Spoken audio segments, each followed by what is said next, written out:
नमस्कार विद्यार्थी मित्रांनो, बऱ्याच विद्यार्थ्यांनी आणि खास करून मुलींनी देखील हा प्रश्न वारंवार विचारलेला आहे की फार्मसीला यावर्षी जर ते प्रवेश घेत असेल तर मागच्या वर्षी ज्याप्रमाणे मुलींना फ्री एज्युकेशन होतं तशाच पद्धतीनं यावर्षी फ्री एज्युकेशन असणार आहे का, आणि नेमकं फ्री एज्युकेशन म्हणजे काय याबाबत पण सविस्तर मार्गदर्शन करणार आहे.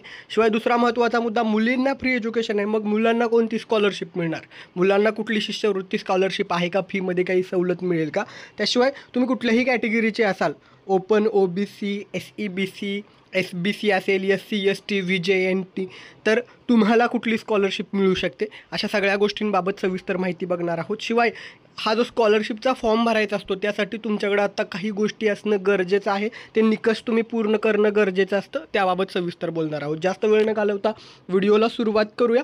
त्यापूर्वी खरंच खूप मनापासून विनंती आहे, आता आपले 93,000 सबस्क्रायबर पूर्ण झालेले आहेत आणि 1,00,000 सबस्क्रायबर पूर्ण होण्यासाठी केवळ 7,000 सबस्क्रायबरची आवश्यकता आहे. आपलं कुटुंब 1,00,000 सबस्क्रायबरचं लवकर व्हावं असं वाटत असेल तर अजूनही ज्यांनी सबस्क्राईब केलं नसेल सबस्क्राईब करा, आणि तुमच्या संपर्कातले जे कोणी विद्यार्थी मित्र असतील, तुमचे स्टुडंट्स मित्र असतील, रिलेटिव्ज असतील जे ॲडमिशन घेणार आहेत त्यांच्यासोबत व्हिडिओ शेअर करायला विसरू नका. सुरू करूया माहिती घ्यायला. तर लक्षात ठेवा, मुलींना फ्री एज्युकेशन आहे म्हणजे काय, तर मुलींना फ्री एज्युकेशन याचा अर्थ त्यांना ट्युशन फी पूर्णपणे माफ आहे. कॉलेज डेव्हलपमेंट फी जी काय असेल ती भरावीच लागेल.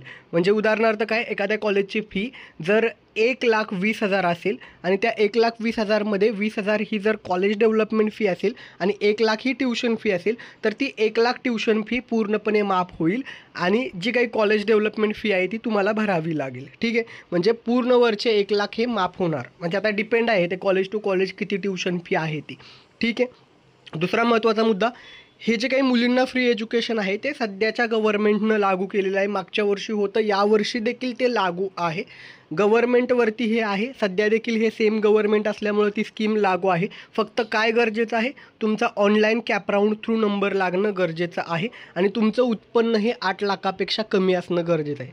शिवाय आता ते उत्पन्नाच्या मर्यादेबाबत देखील एक नवीन GR आलेला आहे, पण त्याबाबत अजून तितकी स्पष्टता गव्हर्नमेंटनं दिलेलं नाही. सध्या इतकंच, ऑनलाईन कॅपराऊंड थ्रू नंबर लागणं आणि तुमच्याकडे उत्पन्नाचा दाखला असणं गरजेचं आहे. हे झालं मुलींच्या बाबत. अर्थात ओपन आणि OBC कॅटेगरीच्या मुलींना ट्युशन फीमध्ये याआधी तेवढी सवलत मिळत नव्हती, जी की SC ST कॅटेगरीला पूर्णपणे ट्युशन फी माफ व्हायची. आता सर्वच कॅटेगरीच्या ओपन, OBC कुठल्याही कॅटेगरीची मुलगी असेल, फिमेल असेल तर तिला 8,00,000पेक्षा कमी उत्पन्न असेल, ऑनलाईन कॅपराऊंड थ्रू नंबर लागला तर तुमची ट्युशन फी ही माफ होणार आहे.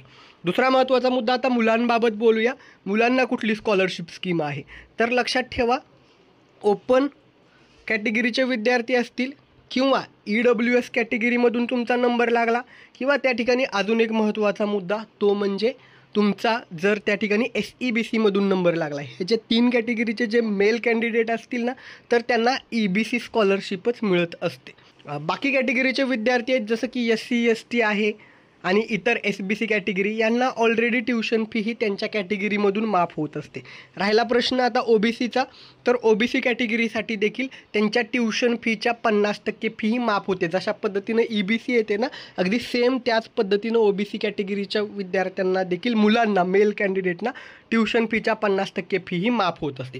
अर्थात आता काय असतं, काही कॉलेजमध्ये काय करतात, घेताना पूर्णपणे ओपनची फी घेतात आणि जी स्कॉलरशिप येईल ते तुम्हाला रिटर्न देतात, किंवा काही कॉलेज काय करतात, स्कॉलरशिप कन्सिडर करून ती स्कॉलरशिप मायनस करून जेवढी फी घ्यायची आहे ते फी घेतात आणि मग स्कॉलरशिप कॉलेजच्या अकाउंटला येतं. आता हे कॉलेज टू कॉलेज व्हॅरी होतं. अर्थात तुमचा ऑनलाईन कॅपराऊंड थ्रू नंबर लागला तर सर्व कॅटेगरीच्या सर्व विद्यार्थ्यांना स्कॉलरशिप मिळत असते. अर्थात TFWS ट्युशन फी वेवर स्कीम खूप कमी जागा असतात, त्यातून जर तुमचा नंबर लागला असेल तर तिथं देखील ट्युशन फी पूर्ण माफ होते. तुम्हाला कुठल्याही पद्धतीचा स्कॉलरशिपचा फॉर्म भरावा लागत नाही, डिरेक्टली तुमची ट्युशन फी ही माफ होत असते.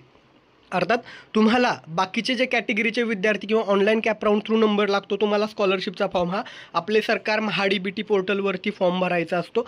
अर्थात तुमचं आधार कार्ड हे मोबाईल नंबर लिंक असणं गरजेचं आहे. आधार कार्डलाच तुमचं बँक सीडिंग देखील असणं गरजेचं आहे. या काही गरजेच्या गोष्टी आहेत. आणि चालू आर्थिक वर्षातला उत्पन्नाचा दाखला तुमच्याकडे असणं गरजेचं आहे. कॅपराऊंड थ्रू ऑनलाईन नंबर लागला असेल तर सर्वांना स्कॉलरशिप बेनिफिट मिळतात. पुन्हा रिपीट करतो, मुलींना सर्व कॅटेगरीच्या 8,00,000पेक्षा कमी उत्पन्न असेल तर तुम्हाला फ्री एज्युकेशन आहे. मुलांच्या बाबतीत बोलायचं गेलं तर तुमच्या कॅटेगरीनुसार तुम्हाला स्कॉलरशिप बेनिफिट हे मिळणार आहे. ऑनलाईन कॅपराऊंड थ्रू नंबर लागणं गरजेचं आहे.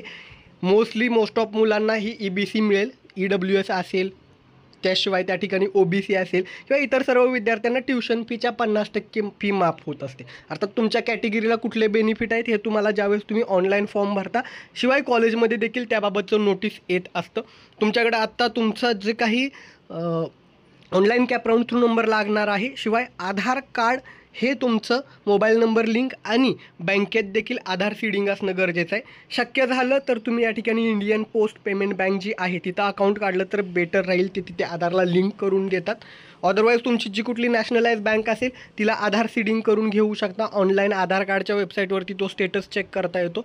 हे काही महत्त्वाचे मुद्दे होते, बऱ्याच जणांना डाऊट असतो, तो सॉल्व करण्यासाठी हा व्हिडिओ होता. ही माहिती आवडली असल्यास व्हिडिओला लाईक करायला आणि जे काही तुमचे रिलेटिव्ज असतील, फ्रेंड्स असतील त्यांच्यासोबत हा व्हिडिओ शेअर करायला विसरू नका.